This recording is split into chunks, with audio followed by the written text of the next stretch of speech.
Fans நேர்ல வந்திருக்காங்க. It's feeling very emotional. But நான் சொல்ல வேண்டிய விஷயம், நான் சொல்ல போற விஷயம் இப்படிதான்.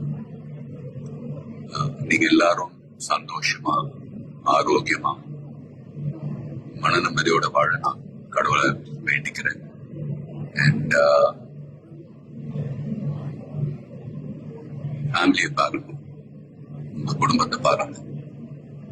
Don't waste time. நல்லா படிங்க. வேலைக்கு போறவங்க கடுமையா உழைச்சு வேலை பாருங்க. Work hard, play hard. நமக்கு பிடிச்ச விஷயத்துல நாம கலந்துக்கிறப்ப வெற்றி அடைஞ்சா ஒரு நல்ல விஷயம் தான்.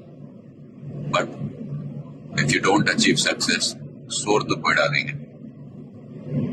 Competition is more important. Will power